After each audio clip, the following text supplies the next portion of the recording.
अस्सलाम वालेकुम गाइस। उम्मीद करता हूँ सब खैरियत से होंगे। सो हियर वी आर और ये हम डिस्कस करेंगे अभी post match analysis of India and Australia match. And इसमें सबसे पहले मैं आपको ये बताना चाहूँगा कि वर्ल्ड कप के 5 मैचेस में से ये पहला मैच है जिसमें हमारी प्रेडिक्शन गलत हुई है। मैंने आपको कल ही बता दिया था कि कुछ मैचेस ऐसे होंगे जिसमें ऑब्वियसली ग्राउंड कंडीशंस के साथ-साथ हमारा अपना पर्सनल बायस भी होगा और कुछ हमारा एनालिसिस के साथ-साथ बेशक 80% 90% एनालिसिस चलता है, 10-15% तो आप दिल की भी सुन रहे होते हैं।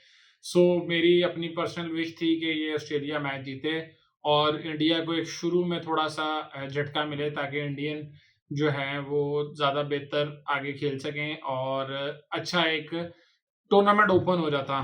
आज अगर ऑस्ट्रेलिया जीत जाता, तो शुरू में ही एक जिस तरह न्यूज़ीलैंड ने इंग्लैंड को हराया था, तो एक और ये अपसेट होता। अब मतलब ऑब्वियसली इंडिया फेवरेट है तो अ, उस लिहाज से ये अपसेट ही होना था। तो ये एक अपसेट हो जाता, तो ये कंडीशन इस ओवरऑल टूर्नामेंट की बड़ी इंटरेस्टिंग हो जानी थी। बट क्रेडिट टू इंडिया, उन्होंने एक बड़ा अच्छा मैच जीता। Obviously not so convincingly but match जीता, तो हमें उसके ऊपर उनको कंग्रेचुलेशंस कहना चाहिए कि उन्होंने वो मैच जीता है। अब आगे चलते हैं और मैच के ऊपर बात करते हैं। तो सबसे पहले तो मैं बात करूंगा विकेट के ऊपर। सो बज़ाहिर जो कमेंटेटर्स भी थे और सारा कुछ था, तो दे वर सेइंग कि this wicket looks good and ये ओवरऑल मतलब हर चीज़ को सपोर्ट करेगी। बट जिस तरह का मैच हुआ है, आई डोंट थिंक सो कि this wicket was a world cup वर्दी मैच विकेट। और ये इस तरह लगा है कि ये आईसीसी का इवेंट कम और इंडियन का अपना पर्सनल इवेंट है, जहाँ पे वो जिस तरह का विकेट चाहेंगे वो बना लेंगे। तो मैंने आपको कल भी बताया था कि 2 किस्म के विकेट होते हैं और यहाँ पे जो स्पिनिंग विकेट भी होता है, वो भी इतना बुरा विकेट नहीं होता जिस तरह का विकेट आज था। अगर आप देखें तो ये wicket was looking like a 4th day test match wicket. यहाँ पे शुरू से ही बॉल टर्न भी करता, अश्विन को वो 8वें 9वें ओवर में ले आया और अश्विन का बॉल पहले ओवर से टर्न कर रहा था, बॉल रुकना भी शुरू हो गया। सो ओवरऑल ऑब्वियसली दोनों ने उसी ग्राउंड में खेला है, उसी विकेट पे खेला है और इंडिया जीता है, तो हम इंडिया से क्रेडिट नहीं ले सकते। बट इंडिया ने वो टेलर मेड सिचुएशन अपने लिए, विकेट अपने लिए बनाकर ये मैच जीता है। तो ये एक इंडिया ने एडेड एडवांटेज उठाया है। जस्ट सेम एडेड एडवांटेज जो चेन्नई उठाती है। ऑब्वियसली पीएसएल में जब आपका होम ग्राउंड होता है, तो यू हैव द लग्जरी कि आप जिस तरह मर्जी विकेट तैयार करें। बट जब आप एक आईसीसी का इवेंट खेल रहे हो, तो उसमें सॉरी पीएसएल कह रहा था, आईपीएल में आपके पास एक अपना एडेड एडवांटेज होता है जो चेन्नई के पास है। बट जब आप एक इवेंट खेल रहे हो आईसीसी का, तो उसमें आईसीसी के क्यूरेटर डिफाइन करते हैं कि विकेट किस तरह होगा। खैर, अब विकेट पे ज़्यादा बात करेंगे तो फिर इंडियन भाई हमारे कहेंगे कि शायद हम जो है ना, वो यहाँ पे ऑस्ट्रेलिया के हार पे भी वो जो है ना अफ़सुर्दा हो रहे हैं, तो हम बिल्कुल अफ़सुर्दा नहीं हो रहे। हम तो हमारी तो विश है कि फाइनल जो है वो इंडिया और पाकिस्तान का हो और दुनिया को एक बहुत आउट क्लास किस्म का ये वर्ल्ड कप ओवरऑल देखने को मिले। बट ऑब्वियसली जो रिजल्ट आया उस पे बात करनी है और जो कंडीशंस थी उन पे भी बात करनी है, तो वो हम करेंगे। सो सबसे पहले तो ऑस्ट्रेलिया ने जब इस विकेट पे टॉस जीत के बैटिंग करने का फैसला किया, तो it was looking like Australia एक अच्छा टारगेट सेट करेगा और ये शुरू में विकेट अच्छा खेलेगा एंड देन जो है ना थोड़ा-सा ये विकेट तंग करेगा सेकंड इनिंग्स में। बट अनफॉर्चुनेटली और ऑस्ट्रेलिया की जो ये कॉल थी वो थोड़ी-सी गलत साबित हुई और बट इवन आप देखें कि मार्श अर्ली आउट हो गए, तो उसके बाद वार्नर की और स्मिथ की एक अच्छी पार्टनरशिप गई और जब वार्नर और स्मिथ खेल रहे थे, तो ऑस्ट्रेलिया जो है वो एक बड़े टारगेट को टारगेट कर रहा था कि हम कोई 270-80 का टारगेट बना लें और अगर 270-80 ऑस्ट्रेलिया ने इस विकेट पर बनाया होता, तो I can bet on it कि वो इंडिया के लिए टारगेट अचीव करना बहुत मुश्किल हो जाता। मैं ये नहीं कहता कि इंडिया शायद वो अचीव ना कर सकता, बट परसेंटेज विल बी 80-20 के 80% ऑस्ट्रेलिया के हक में चला जाता कि ये 270 से प्लस टारगेट हो जाता। But credit to Indian bowlers, specially to Jadeja, जो उसने बॉल किया स्मिथ को, दैट वाज ट्रेमेंडस। वो स्मिथ को पहले टेस्ट मैचेस में भी कई दफा इस जगह इसी तरह ही आउट कर सके हैं और ये जडेजा की एक हैबिट है। जडेजा सडनली एक ऐसा अनप्लेएबल बॉल कर देते हैं कि बड़े से बड़ा बैट्समैन जो है ना वो चौंक जाता है। सो वो बॉल भी कुछ ऐसा ही था, वो एक अनप्लेएबल बॉल था जो स्मिथ को हुआ और वो उसके बाद जो है स्मिथ अब बोल्ड हो गए। एंड देन उसके बाद वार्नर ने उससे पहले वार्नर ने एक अनलकी विकेट दिया कि वो बिल्कुल ही मुंह में बॉल था और उन्हें चिप इन करके बॉलर को जो है वो कॉट एंड बोल्ड हुए। एंड उसके बाद से जब स्मिथ आउट हुआ तो कोई भी प्लेयर इनका जो है ना वो ठहर नहीं सका। और भाई वो मैक्सवेल साहब को कोई समझाए कि आपकी टीम के 5 आउट हो चुके हैं, आप और ग्रीन खड़े हैं, लास्ट रिकॉग्नाइज्ड प्लेयर है, 15 ओवर पड़े हैं, तो आपको एक बॉलर अच्छी बॉलिंग कर रहा है तो you have to give him respect.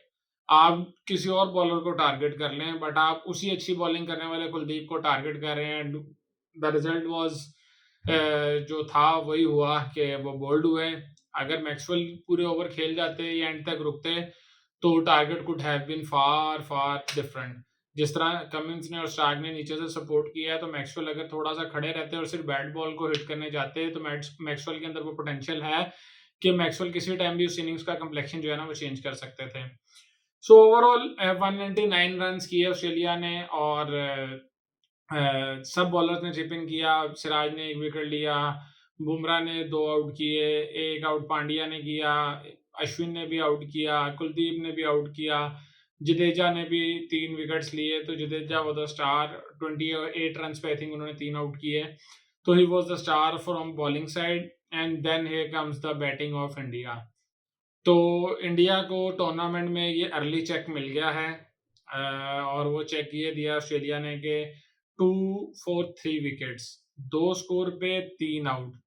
और अगर आप देखें तो जो बॉल रोहित शर्मा को हुआ है by Hazlewood, that was like a unplayable ball. वो पड़ के एकदम अंदर आया और रोहित शर्मा को समझ ही नहीं आया कि वो क्या हुआ। लेफ्ट आर्म का अंदर आता हुआ बॉल पे तो वो फंसते ही थे, बट राइट आर्म ने भी अंदर जिस टाइम बॉल निकाला तो रोहित शर्मा जो है ना वो फंस गए। Ishan Kishan early on attack करने गए, वो पहले बॉल पे थोड़ा सा वाइड बॉल था स्टार्क का, उस पर हिट मारने गए और स्लिप में कैच पकड़ा दिया। देन श्रेयस अय्यर भी जो थे वो भी थोड़ा सा आउटसाइड ऑफ स्टंप बॉल था और उसको जो है वो स्लैप करने गए एंड उन्होंने भी शॉर्ट मिड ऑफ पे जो है वो कैच पकड़ा दिया। सो यहाँ पे जब 2 स्कोर पे 3 आउट थे तो राहुल और कोहली जो थे वो विकेट पे थे और उस टाइम ऑस्ट्रेलिया ने काफ़ी ज़्यादा प्रेशर बना के रखा हुआ था। और उस प्रेशर का नतीजा ये हुआ कि हेज़लवुड ने जो है वो एक कैच निकलवाया कोहली का, जो ऑस्ट्रेलियन स्टैंडर्ड्स के हिसाब से was very easy catch, but वो मार्श ने स्पिल किया और उसके बाद वो मार्श ने कैच नहीं स्पिल किया कोहली का, उन्होंने वो मैच स्पिल कर दिया। उसके बाद कोहली ने कोई चांस नहीं दिया। कोहली से कुछ प्लेज एंड मिसेस ज़रूर हुए बट उन्होंने चांस कोई नहीं दिया। He played a very good innings, जो वो जिस चीज़ के लिए मशहूर हैं। फिर और इक्वली रिस्पॉन्सिबिलिटी शो की राहुल ने, वो भी अर्ली ऑन थोड़ा-सा फँसे। उन्होंने रिस्पेक्ट किया बॉलर्स को कि बॉलर जब अच्छी बॉलिंग कर रहे थे, बट जिस टाइम उन्हें थोड़ा-सा रिस्पाइट मिला, थोड़ी-सी ड्यू सेटल डाउन हो गई विकेट पे, बॉल गीला होना शुरू हुआ, तो उस तरह बॉल स्पिन नहीं हुआ जिस तरह पहली इनिंग्स में हो रहा था। ज़ैम्पा जो उनका ट्रम्प कार्ड समझे जा रहे थे, जब तक वो अटैक में आए तब तक बॉल काफ़ी ज़्यादा गीला होना शुरू हो गया था, तो ज़ैम्पा के लिए बॉल स्पिन करना मुश्किल हो रहा था। ज़ैम्पा का बॉल अगर आपने देखा तो स्किड कर रहा था और इंडियन दोनों बैट्समैनों ने उनको बड़ा ईज़िली रन्स निकाले। सो इन द एंड कोहली ने और राहुल ने बड़ी अच्छी इनिंग्स खेलते हुए जो है ना वो मैच को इंडिया के लिए आसान किया। एंड पे राहुल ने और पांड्या ने उस मैच को फिनिश करके 8 ऑड ओवर्स में मैच चेस कर लिया।